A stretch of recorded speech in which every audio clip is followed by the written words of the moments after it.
go, baby.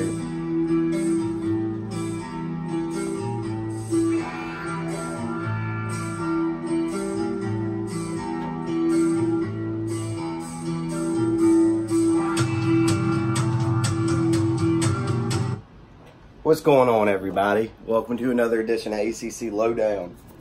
As you can see today on the board, we're previewing the Virginia Tech Hokies. Now, before we get into this, I just got to throw this out there.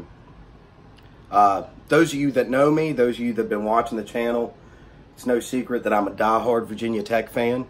I've been going to the games ever since I was 5 years old. My first game was against the University of Miami.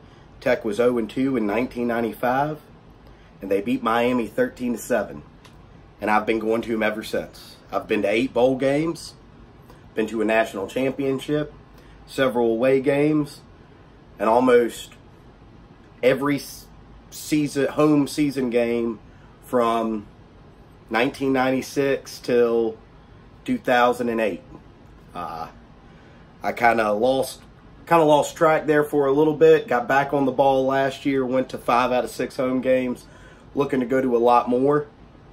Created some good memories last year with 3 of my best friends at Virginia Tech UVA. One of whom is a diehard UVA fan. It was a pleasure to watch him suffer. He'll be watching this video, and I can't wait for him to hear that. So let's jump right into it, ladies and gentlemen. Virginia Tech last year finished the year 6-7. That's the worst year Virginia Tech has had in a very, very long time. A lot of it had to do with injuries and transfers. Before the season even began, by the way, I didn't have to take a lot of notes for this. Before the season even began, Virginia Tech lost 2 star defensive players. Both of them to suspensions. They declared to go to enter the late NBA. Been watching things about Kawhi all day. The late NFL draft. The supplemental draft. They both were picked up by the Redskins, I think later released. It did not work out for them. So right off the bat, Virginia Tech lost 2 studs defensively. Then, later in the year, Virginia Tech was supposed to play ECU. A hurricane blew into town. ECU canceled the game. Everybody jumped on Virginia Tech, and their athletic director, Whit Babcock, saying that he was a jerk because he said some insensitive comments about ECU. It turns out that ECU drove down to Florida and started preparing for their game against South Florida. Virginia Tech has since canceled their connection to ECU. We had a home-and-home with them for, I think, the next 6 years. That's why Rhode Island is on the schedule. Virginia Tech will play one and two Division II schools this year, which they're getting a lot of grief for. It's one of those things where you just can't pick up and find a new team to play right off the bat. That'll be gone after this year, obviously. It's one of those things where they just said, we don't want to deal with you. They didn't want to deal with us. So here we are today. Another big thing that happened was the transfers. Virginia Tech lost 15 players to the transfer portal. They lost their quarterback, Josh Jackson. He was the starting quarterback and a stud in his freshman season. Virginia Tech also lost their kickoff man. A lot of teams in the country don't really think the kickoff guy is that big of a deal. In Virginia Tech, special teams is essential. It's what we have built our program on. Beamer ball, Fuente comes in, and we continue that trend. In his first 3 years at Virginia Tech, we've actually had better special teams than we had when Frank was in his final 5 years. So it's been a great thing to see that brought back into play. A block punt last year against Florida State and caught in the end zone for a touchdown. And everybody still says Beamer ball. It's a beautiful thing. But with all these transfers going, everybody's panicking. The defense finished excuse me, 98th in the nation. Bud Foster is the defensive coordinator at Virginia Tech, and he's been one of the best since 1996 when he got full reins of the job. He's been considered one of the greatest defensive coordinators probably of all time, but he hasn't been the last 2 years. Everybody is freaking out about Tech. If you're a Tech fan watching this, don't panic. Fuente won 10 games his first year, 9 games his second, should have won 10, lost a bowl game against Oklahoma State that should have never happened, but we fumbled the ball on the 1-yard line. That would have put us up by 2 scores. And then a 6-7 year. We started 9 players in 5 games that were either true freshmen or sophomores. All those kids come back. I've heard a lot of people say, well, is that really a good thing? That these kids that weren't able to compete and finish 98th in the nation, is it really a good thing they're coming back? Yeah, it is. Because most of them were 3- and 4-star talents. Virginia Tech wasn't bad defensively last year because of lack of effort. They were bad because of fundamentals.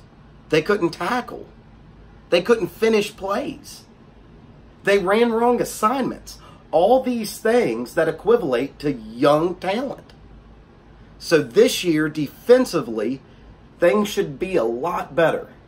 On the offensive side of the football, Ryan Willis, Virginia Tech's quarterback last year, comes back. Transfer from Kansas, stepped in when Josh got hurt, and he made the job his. And he made it he proved he was the man for the job very early on. He's a fiery competitor. He's very Brett Favre-like, and he's a gunslinger. He doesn't really care if he's going to throw a pick. He's going to take the shot down the field, and he's going to pray it lands. He had 5 guys last year that caught 25 passes or more. Virginia Tech only lost 1 of those guys. We bring 4 out of those 5 back. And we also bring in Jaden Payout, who was ranked 12th amongst wide receivers in the nation. A 4-star talent comes in. On the offensive line, Virginia Tech brought in Doug Nestor, who decommitted from Ohio State to come to Virginia Tech. He was ranked 6th amongst offensive linemen in the nation. And they also bring in Brian Hudson, who was ranked 12th amongst offensive guards in the nation. So the number 6 and the number 12 offensive guards in the country will be at Virginia Tech. They also bring in a 4-star running back. That has not happened at Virginia Tech in a long time. The last great running back to come out of Virginia Tech was David Wilson. And that was a long time ago. That was over 6 years ago now. And Virginia Tech used to be built on their running backs, like guys like Lee Suggs, guys like Ryan Williams, Kevin Jones, the number 1 player in the nation who signed with Virginia Tech back in 2002. So there has been a lot of great talent that has joined this team. To be specific, it's the number 3 recruiting class in the ACC, behind Clemson and FSU. If you watched my FSU video and you're an FSU fan, you understand where I'm coming from and what Taggart's doing. If you haven't watched my FSU video, I strongly suggest you check it out. Before we jump into this, like and subscribe. We're going to be covering the rest of the ACC at the end of the year, at the end of my predictions. What we're going to do right before the season begins is we're going to lay them all down from where I think they're all going to finish. Now, I will not be a homer today. My job is to get you information. And so I will not be a Virginia Tech homer. I will give you exactly what I think they will do. And if you don't really pay attention to Virginia Tech that much, and you don't really pay attention to the ACC that much, and at the end of this, you see I got, 3 to 4 more wins than the wins last year, understand Virginia Tech also has the 69th schedule in the country, because they have 2 Division II schools on the schedule for this season. So let's jump right into it. The first game will be against Boston College. The thing about this game is it's a breakthrough and monumental day for the ACC. This will be the first game broadcasted on the new ACC network, which everybody is excited that we are finally getting as ACC fans. And that's why we're here. We're covering the ACC. So this is the first game on the slate for the ACC network. And it's an ACC matchup against an Atlantic team and a Coastal team. These are cross rivals. They play every year regardless. Virginia Tech lost to Boston College last year at home. I was there. It was a painful game because we couldn't stop the run. I think the defense will be out to prove something in this, and Ryan Willis will be slinging the ball to every receiver he's got, and I'm going to give Virginia Tech the win here. Next on the slate is a payback game. If you are a college football fan, even in the least bit, you remember tuning into ESPN and seeing that Old Dominion had beaten a ranked Virginia Tech football team. What y'all don't know is the year before this game, Old Dominion didn't make it past the 50-yard line against Virginia Tech. There will be some severe payback from Bud Foster's unit during this game. I expect it to either be a shutout or at most 10 points for Old Dominion and about like 50 for Tech. So I'm going to give Virginia Tech another win here. It's their first home game of the year. Then they play Division II Furman. Virginia Tech plays them occasionally. I've been to multiple games where Furman's been on the docket. This is another win for Virginia Tech. It's a chance to see the young guys compete and see how they do. It's a 3-game homestand for Virginia Tech. Then they bring back Duke, another ACC school. Virginia Tech beat Duke last year, and it was a crucial game to get them to a bowl game. I give them the win here at home against Duke. Duke has lost their quarterback, and they've lost a good wide receiver. All right, so here we are. Virginia Tech has started off the year 4-0. This probably throws them in the top 25 at this point. 2 wins against 2 ACC schools. Then they go on the road to Miami. I often wonder sometimes if I'm missing something. Every year, I've always heard the U is back. And I'm hearing it again this year. A new coach. The U's back. The U's back. They're going to be great. They're probably going to win the Coastal. The ACC has been begging Miami to win the Coastal since the inaugural year in 2004. They've begged them to win it, and they haven't. The whole point in bringing Miami in and creating 2 divisions was so Florida State could play Miami every year.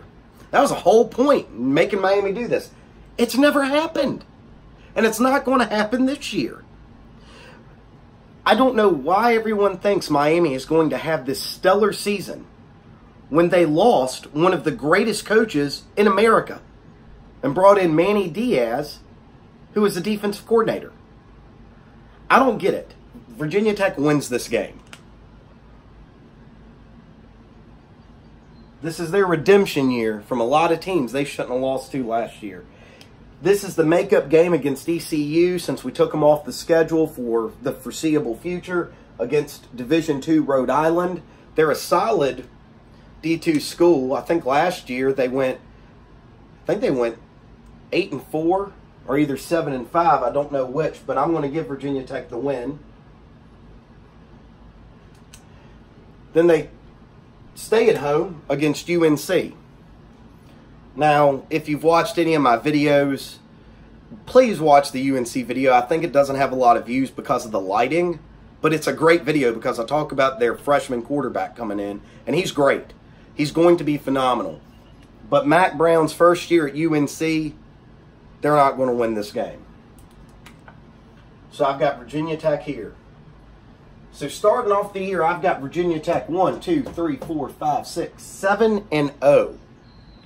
Potentially, they could very well be 6-1 or 5-2. I could see Boston College and Miami going either direction. If Virginia Tech has completely melted down, they could be 4-3 and be ready for a coaching change if that happens. So then they go on the road to Notre Dame. Notre Dame is expected to be phenomenal again next year. Virginia Tech beat Notre Dame at Notre Dame in 2016. They came back from a 17-point deficit to end up beating them. It wasn't a typical Notre Dame team under Kelly. I give Virginia Tech the loss here. Next is Wake Forest at home. If you're wondering why Virginia Tech's, I keep saying there's a lot of home games, they actually have more home games than away games this year. They only have 5 away games, which is another reason why I think this schedule really plays into Virginia Tech's favor. Against Wake Forest, I see a win. Next on the docket is Georgia Tech, who will struggle mightily this coming season. I've talked about it before. I'll say it again. If you haven't watched my videos, Paul Johnson retired. You got a coach coming in running the pro-style offense with a bunch of kids that ran the option. Talk about a change of pace. That's a change of pace. They're going to really struggle this season. That's another win for Virginia Tech. Then Virginia Tech comes back home to play Pitt on Senior Day. If you are a Tech fan, you understand that there is always a game during the season that they should not lose. They always drop the ball. You always are very hopeful as a Tech fan that you're going to finish out the year with 1 loss or undefeated. And it never happens. Virginia Tech is 1-28 against teams that are ranked number 5 to number 1. They have continuously not shown up for the big game over the years.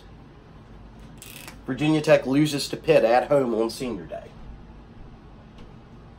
Now, they take it on the road to UVA. I will be at this game, ladies and gentlemen, and I'm excited to see it. Virginia Tech has won 15 straight against the Cavaliers. One of the longest streaks against a rival in the history of college sports. It's been fun to watch. You know, it's crazy to me to think about that the iPhone wasn't even invented the last time UVA beat Virginia Tech. All good things come to an end. With that being said, as a Hokie, which I will get ridiculed for this, but like I said, I'm here to bring you the information I believe in. Virginia Tech forgot to put an L beside Pitt. Virginia Tech will lose to UVA in Charlottesville. It's a tough pill to swallow. And many Hokies, even with a season that's going to be 1, 2, 3, 4, 5, 6, 7, 8, 9. Even with the season that's going to be 9-3, there's going to be plenty of Tech fans that'll be calling for Justin Fuente's head because they will have lost to UVA. And then some will say, if my prediction pans out correctly, some will say, well, Virginia Tech let Pitt beat them twice. UVA is on an upswing that I just can't stand to watch. So here we go. The 9-3 Hokies, it'll take them to the Sun Bowl, something like that. Give them a chance to get that 10th win on the season, bring back the glory, and prove that last year was not what Virginia Tech is all about. Again, ladies and gentlemen, like and subscribe. This obviously has been my favorite video I've done, and I can't wait for you to watch it. Y'all have a great day.